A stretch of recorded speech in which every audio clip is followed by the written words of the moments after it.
gonna move. I've got to hold it steady, keep my head in the game. Everything is about to change, everything is about to change. This hurt is getting heavy, but O que a Bíblia fala a respeito do cristão e a crise? Estamos passando por momentos difíceis na economia de nosso país. Estamos vivendo uma recessão, junto com uma forte inflação.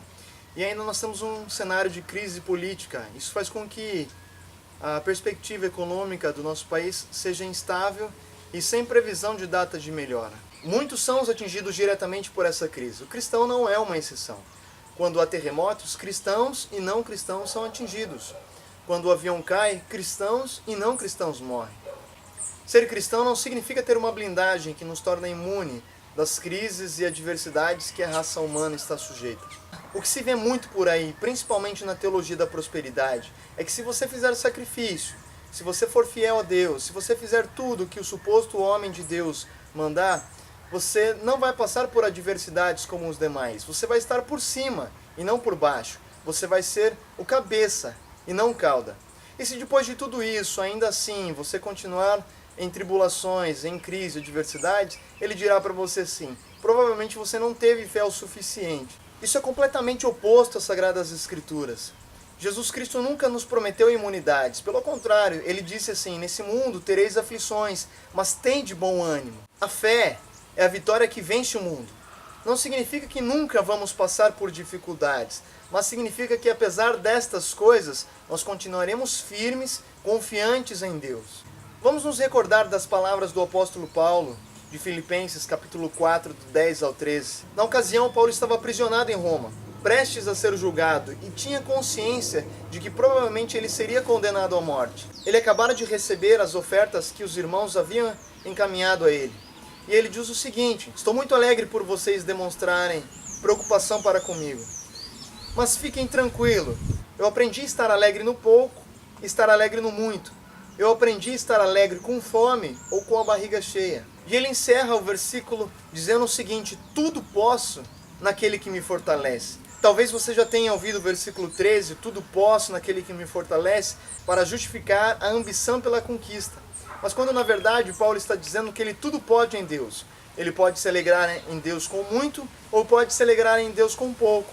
Tudo ele pode naquele que o fortalece. Sei quando as perspectivas financeiras são ruins, o sentimento é de angústia, como por exemplo: será que vou conseguir pagar o aluguel? Será que vou conseguir comprar comida, comprar roupa? Sei que essas preocupações são reais, mas a Bíblia nos adverte quanto a isso. Ainda em Filipenses 4:6, Paulo diz assim: não andeis ansiosos por coisa alguma, antes apresente tudo em oração a Deus. Jesus tratou a respeito disso também em Mateus 6, 25 a 26. Não se preocupe com a própria vida, com o que há vez de comer, com o que há vez de beber. Olhe para os pássaros do céu, eles não semeiam e nem armazenam em celeiro. Contudo, o Pai Celeste é quem sustenta cada um deles. E ele diz assim: vocês não são mais valorosos do que os pássaros?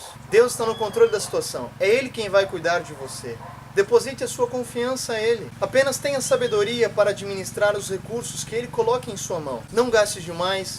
Sente com a sua esposa, com a sua família. Faça os cortes que for necessário. Ajude os que precisam. Reparta o que tem. Invista nas coisas de Deus. É tempo de trabalhar duro quando houver a oportunidade. É tempo também de repartir o que tem. Não deposite a sua confiança no dinheiro, pois tudo passa. Assim como as crises passam, a riqueza também passa. A única coisa que permanecerá são as coisas que fazemos em Deus. A esperança do cristão não está no que o mundo pode nos oferecer. O desespero, a angústia vem quando depositamos a nossa esperança nas coisas do mundo aqui.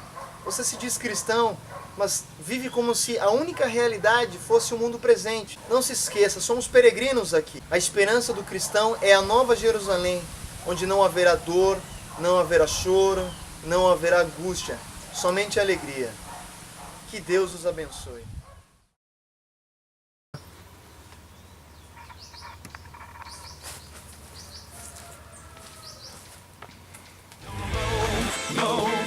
Gonna move, move, gonna move.